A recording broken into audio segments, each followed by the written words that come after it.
अजितदादांची आयकर विभागाने जी संपत्ती जप्त केलेली होती ती दिल्ली ट्रिब्युनलनं सोडवली आहे, मुक्त केलेली आहे. काय सांगता?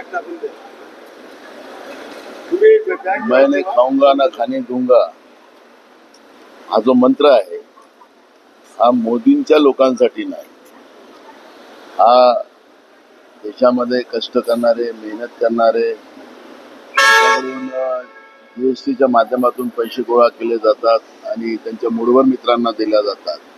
त्या कष्टकऱ्यांच्या घामाचा पैसा लुटायचं काम हे मोदींच्या विचाराचं आहे आणि त्याच आधारावर या पद्धतीच्या भ्रष्ट लोकांना सोबत घेऊन त्यांचा भ्रष्टाचार झाकण्याचा जो प्रयत्न सातत्याने होतो आहे तो आता सगळ्या देशाला आता ते कळतं आहे. त्याच्यामुळे या सगळ्या याच्यावर प्रतिक्रिया द्यावी असं मला काही वाटत नाही, पण ही जी वास्तविकता आहे मी आपल्या लोकांच्या समोर मांडतो. बरकटवाडीला हे शरद पवार जाणार आहे, काय राहुल गांधी तिथे जातील का, काय सांगाल? चालू आहे प्रोग्राम, अजून प्रोग्राम झालेला नाही, पण लोकशाही आणि मताचा अधिकार वाचवण्याची जी जबाबदारी आमची आहे ही मार्कंडवाडीतूनच जी काही ठिणगी आज पेटलेली आहे ती पूर्ण देशामध्ये पोहोचवण्याचा एक संकल्प काँग्रेस पक्षाकडून केला जाणार आहे.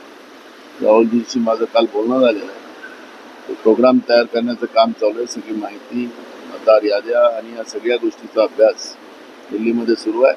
त्यानंतर मोमेंट जी आहे बॅलेटवाली ती मोमेंट सुरू करण्याची जी भूमिका आहे ती या ठिकाणी केली आहे. कुठंतरी ज्या पद्धतीने आज शपथविधी होणार आहे, मंत्र्यांच्या अजूनही रसिके सुरू आहे, आपलेही आमदारांचे हे होणार आहे. हे तर आपली प्रोसिजर आहे की सगळ्या आमदारांना आता विधानसभेची शपथ घ्यावं लागतं. ही प्रोसिजर आहे. मंत्र्यांचं रसिकेच तर ते आपल्याला पाहायला मिळतं. मंत्रिमंडळाच्या साठी 13 दिवस त्यांना लागले. याचा अर्थ की महाराष्ट्रामध्ये या सरकारमध्ये फार काही आलबैल आहे असं काही दिसायला काही कारण नाही. महानगरपालिकेच्या निवडणुका व्हावा यासाठी देवेंद्र फडणवीस हे कोर्टाला विनंती करणार असल्याचं सांगितलं. तुमची काय मागणी असणार आहे, पुढची तयारी असणार आहे? देवेंद्र फडणवीस साहेबांनी मागच्या काळात सांगितलं मी 24 तासात ओबीसीचं आरक्षण आणून देईल आणि हे करेल. तर त्याला 2.5 वर्ष पूर्ण झाली. त्यामुळे किती खरं आहे किती खोटं आहे ते झाल्यानंतरच कळेल.